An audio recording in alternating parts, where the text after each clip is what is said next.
Adventures in Research.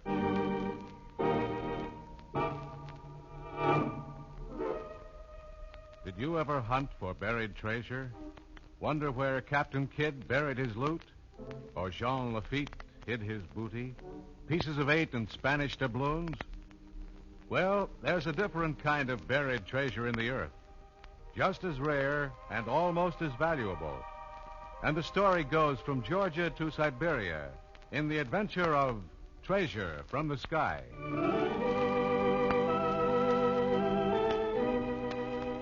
This is Paul Shannon bringing you another transcribed story of science produced as a public service in cooperation with the Westinghouse Research Laboratories.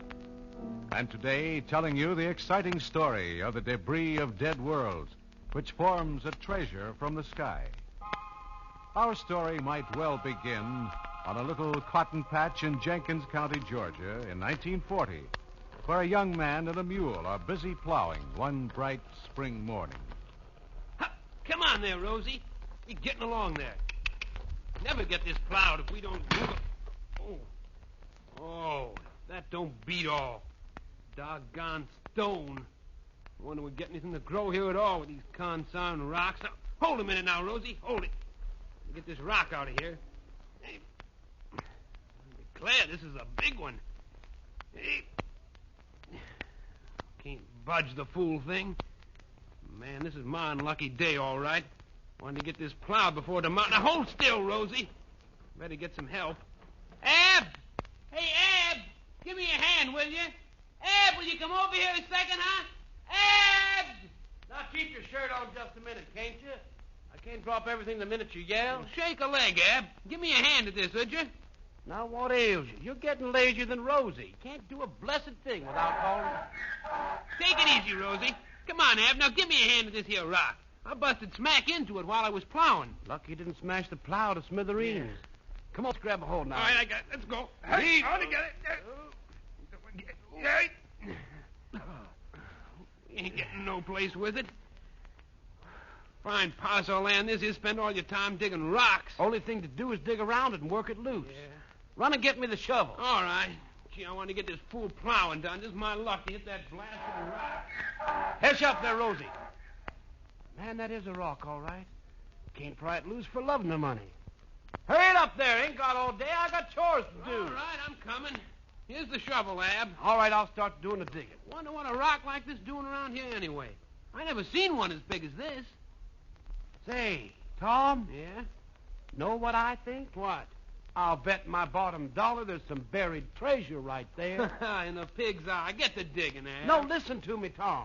Why, this is part of the land that Sherman's army marched over on their way to the sea. Oh. Yeah, I heard stories about the townspeople burying all their family treasures. So? They was afraid the soldiers might take them, or maybe some looters would steal them. Ab, you get some of the wildest ideas. Nothing wild about it. They did bury lots of stuff. Honest? Family silver and all like that. Why, there might be a fortune under here. Hey, there might at that, yeah. Come on, Tom, we'll get this hole dug. I'll go get another shovel. Ab, this is our lucky day.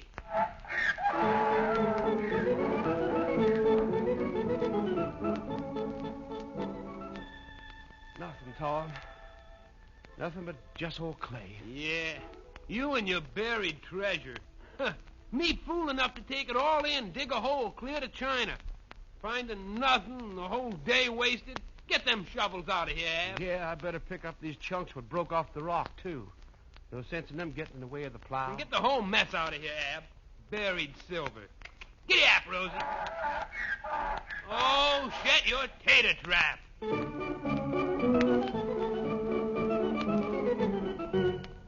The story of the rock in the cotton patch might have ended right there, except that one of the boys did save a few pieces of the rock, and one day showed them to the only scientist they knew, the county sanitarian. What do you make of it, Doc? Well, Ab, it's hard to say. Yeah, hard to say. I told Tom it looked like some kind of metal. I'll tell you what. Let me have a couple of these pieces of that rock. I'll send them to the Smithsonian Institution in Washington and find out what it might be.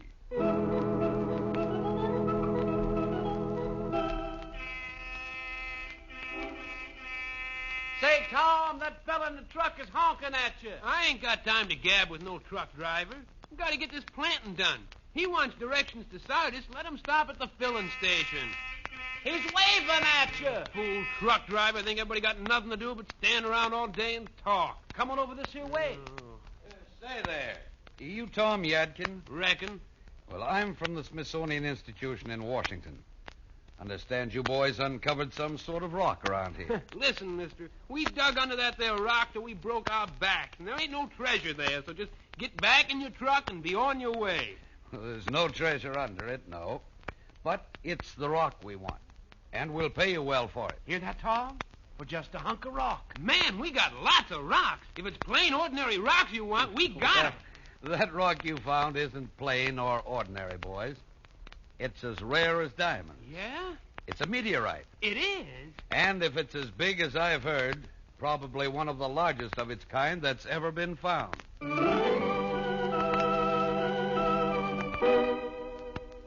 So the farm boys from Georgia did find buried treasure after all. 1,740 pounds of it. And it was a meteorite. Those stony or metallic bodies which hit the Earth, the only tangible substance that reaches the Earth from outer space. Probably the most spectacular of them all landed in Arizona ages ago, when a giant meteorite hit the Earth and dug a depression in the desert 600 feet deep and 3/4 of a mile in diameter. Hundreds of small fragments, pieces of the main mass deep in the Earth, were found scattered all over the countryside.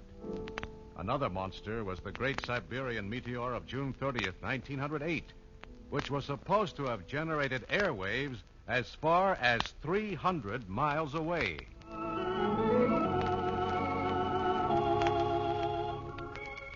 It seems incredible that the sky, that looks so peacefully blue on a summer day, or so crystal clear on a moonlit night, is really filled with the celestial debris of lost worlds. Altogether, about 20 million meteorites enter the Earth's atmosphere in a single day. Most of this rubble burns itself out in the upper air or falls as tiny pieces into the sea or on the waste space of the Earth. But no rule prevents meteors from dropping anywhere, anytime. Take the morning of February 12th, 1947, in the eastern Siberian village of Novopokrovka. Good morning, Nicholas. Cold, huh? The coldest part of the winter is yet to come. But as long as we have enough fuel to last, summer will come. It always has. Yeah, it always has. Once in a while you wonder. The sun is so pale and cold. Yeah. Well, the sun... Nicholas! What was that? I do not know. Like a bolt of lightning. Lightning from a clear sky? It couldn't Look, be lightning. see the dark streak in the sky. What was it? What was it? The end of the world. I saw it. Another sun it was like. It came from the south, brilliant and blinding like the sun itself. And then, before I had a chance to even open my mouth, the sparks turned into the streak up there. It must be a sign. Like another sun in the heavens? Like the end of the world. The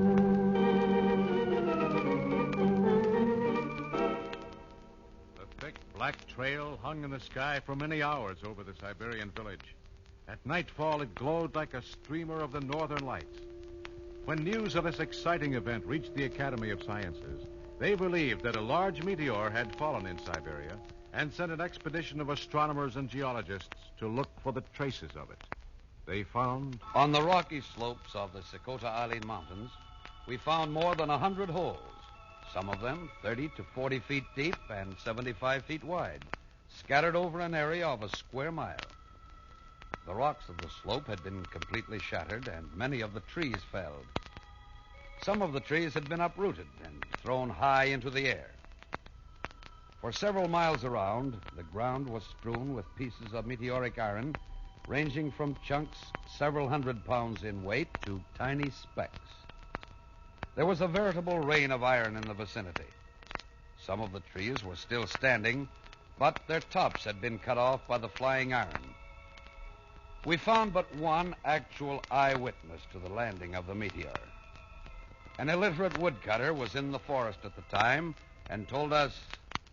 I was chopping down some of the cedar trees when I saw a shadow. The trees were casting not one shadow, but two. Two shadows. One shadow that moved quick, like light itself. In the sky was a bright star. In broad daylight, I see it shining, yellow in the sky. Then the sound, the terrible, terrible sound, and then the crashing of trees. And then, from where the thing in the sky landed, I see a great brown pillar a pillar which remained standing from the ground for many hours. And the skies came down with dust, which fell on the white snow. It was like the end of the world. The end of all the worlds.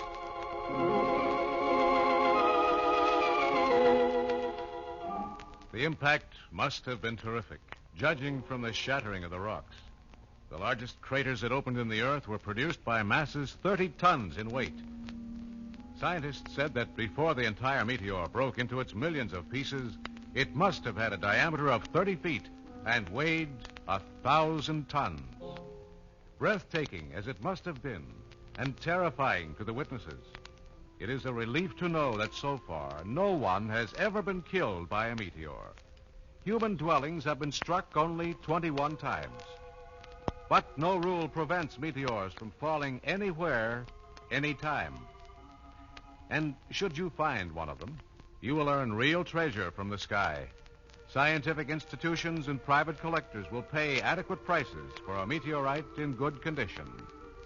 And meteorites have been discovered in deserts, farms, city parks, woods, and backyards. As an authority on meteorites puts it, We rather dread the thought of being swamped with old iron, slag, strange rock, and such.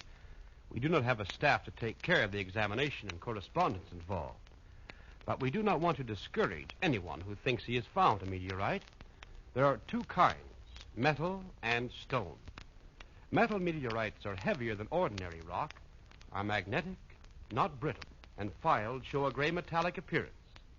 Stone meteorites are heavier than normal stone, rounded, different from rocks of the neighborhood, and usually filled with tiny bits of metal, like raisins in a bun.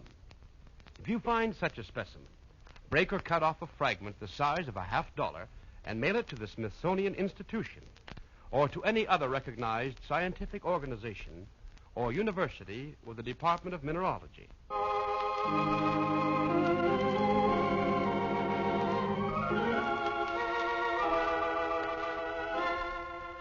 yes, perhaps you too will have the thrill of finding one of these visitors from outer space.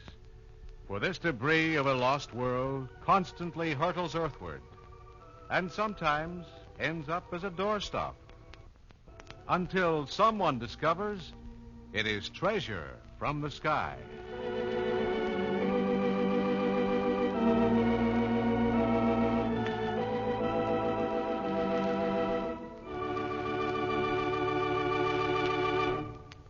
And that's today's Adventure in Research, produced in cooperation with the Westinghouse Research Laboratories.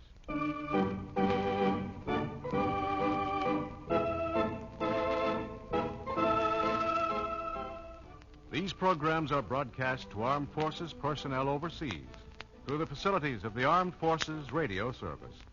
Join us again next week for another transcribed story of science on Adventures in Research.